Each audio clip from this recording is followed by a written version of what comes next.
Tokyo Olympic में देश का मान बढ़ाकर लौटे भारतीय दल से प्रधानमंत्री का संवाद। पीएम ने ओलंपियंस से देश में खेल, स्वास्थ्य और फिटनेस के प्रति जागरूकता फैलाने का किया आह्वान। खिलाड़ियों ने पीएम के साथ अपने अनुभव किए साझा। पीएम ने मेडल न जीतने वाले खिलाड़ियों का भी बढ़ाया उत्साह।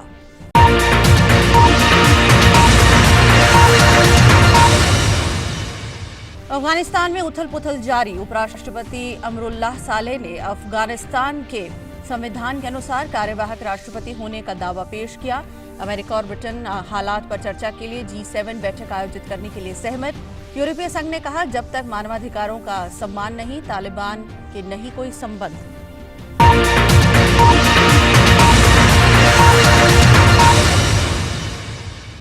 अमेरिका दौरे पर गए विदेश मंत्री एस जयशंकर न्यूयॉर्क में संयुक्त राष्ट्र सुरक्षा परिषद की बैठकों में होंगे शामिल। विदेश मंत्री ने संयुक्त राष्ट्र महासचिव एंटोनियो गुटेरेस से अफगानिस्तान के मसले पर की चर्चा। जयशंकर आज protecting the protectors, technology and peace keeping विषय पर खुली चर्चा में होंगे शामिल।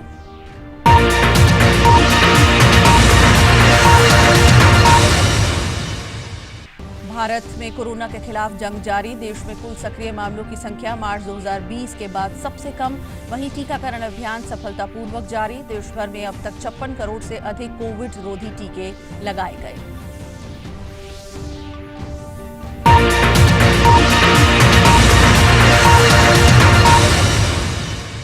और पैरालंपिक खेलों में हिस्सा लेने के लिए भारत का पहला दल टोक्यो रवाना। पहले बैच में 2016 रियो पैरालंपिक के स्वर्ण पदक विजेता मरियप्पन थंगावेलु भी शामिल। टोक्यो में 24 अगस्त से 8 सितंबर के बीच होगा पैरालंपिक खेलों का आयोजन।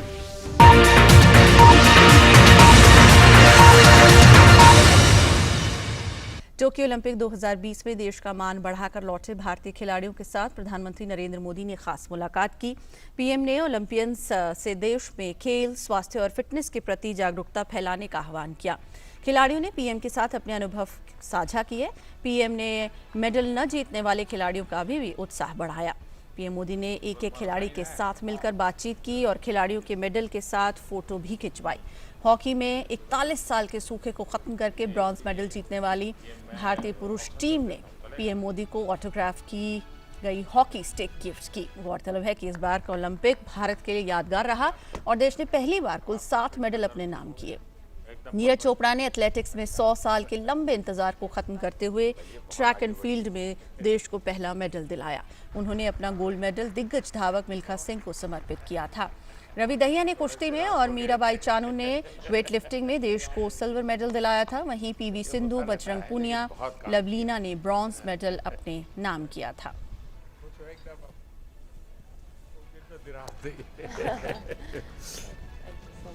मम्मी पापा प्रसन्न है। एक लेक्चर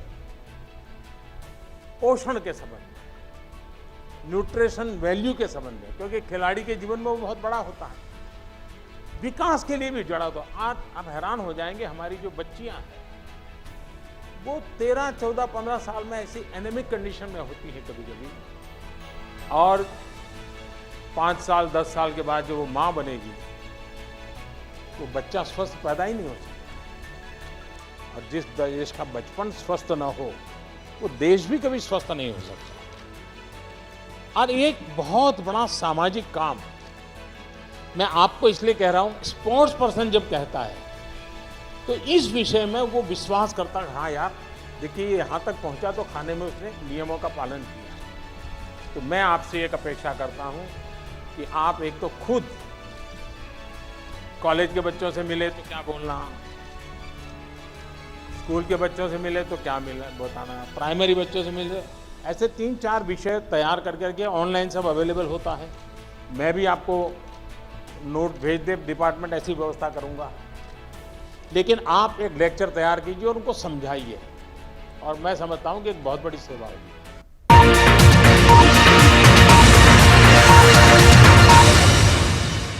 अफगानिस्तान में जारी उथल-पुथल के बीच उपराष्ट्रपति अमरुल्लाह सालेह ने अफगानिस्तान के संविधान के अनुसार कार्यवाहक राष्ट्रपति होने का दावा पेश किया है। उन्होंने एक ट्वीट पर ये दावा पेश किया है। ट्वीट किया, संविधान के मुताबिक राष्ट्रपति की अनुपस्थिति में देश छोड़ने या फिर इस्तीफा देने पर या मृत्यु होने पर प्रथम उपराष्ट्रपति ही कार्यवाहक राष्ट्रपति होता है। ऐसे में मैं देश में मौजूद हूं और वैधानिक रूप से मैं ही कार्यवाहक राष्ट्रपति हूं।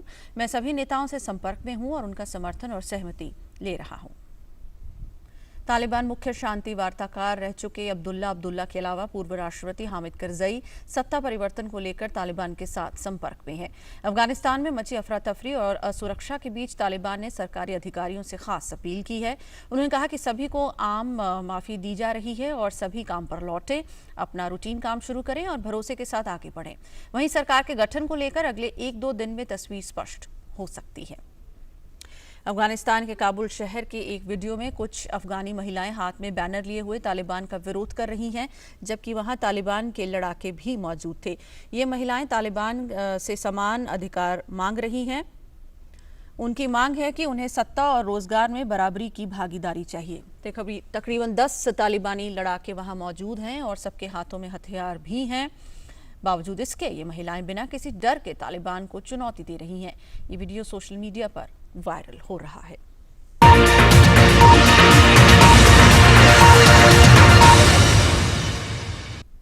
भारत ने अफगानिस्तान में अपने सभी नागरिकों से तत्काल स्वदेश लौटने का आग्रह किया। अफगान नागरिकों को आपातकालीन वीजा सुविधा देने की पेशकश की।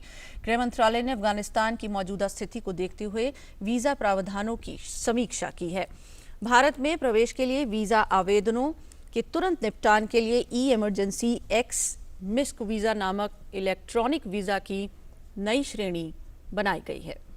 वहीं विदेश मंत्रालय ने कहा कि वह सभी भारतीय नागरिकों की सुरक्षित वापसी के लिए प्रतिबद्ध है।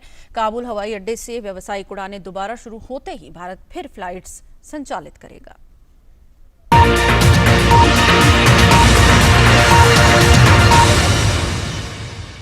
मुंबई हाईकोर्ट ने मुस्लिम समुदाय को मुहर्रम का जुलूस निकालने की सशर्त अनुमति दे दी है। न्यायमूर्ति के तातेड़ और न्यायमूर्ति पी चौहान की खंडपीठ ने कहा है कि जुलूस में कोविड से बचाव के दोनों टीके लगवा चुके लोग ही हिस्सा ले सकेंगे। जुलूस में ट्रकों की संख्या 7 से अधिक नहीं होगी और हर ट्रक में अधिकतम 15 लोग ही सवार होंगे। कल हुई सुनवाई के दौरान अदालत ने कहा कि जुलूस में कोविड से जुड़े दिशा निर्देशों का पालन करना जरूरी होगा। 5 ताजिए निकालने की अनुमति देते हुए अदालत ने कहा कि कब्रिस्तान के अंदर केवल 25 लोगों को जाने की अनुमति होगी।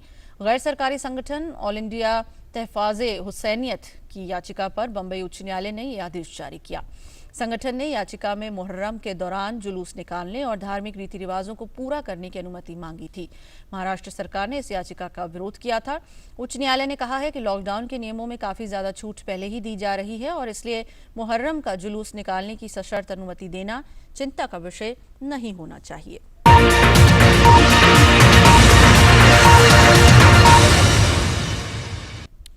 शेयर बाजार आज शुरुआती कारोबार में जोरदार तेजी के साथ कारोबार कर रहा है। शुरुआती कारोबार में शेयर बाजार रिकॉर्ड ऊंचाई पर पहुंच गया है। सेंसेक्स पहली बार 56,000 के पार चला गया है। वहीं निफ्टी भी 17,000 के करीब कारोबार कर रही है। आज शुरुआती कारोबार में बीएसई का 30 शेयरों वाला प्रमुख इंडेक्स सेंसेक्स 281.04 अंकों की मजबूती के साथ 56,073.31 के स्तर पर खुला है। वहीं एनएसई का 50 शेयरों वाला प्रमुख इंडेक्स निफ्टी 77.35 अंकों की मजबूती के साथ 16,691.95 के स्तर पर खुला है। शुरुआती कारोबार में सेंसेक्स ने 56,086.50 और निफ्टी ने 16,691.95 की रिकॉर्ड ऊंचाई को छू लिया।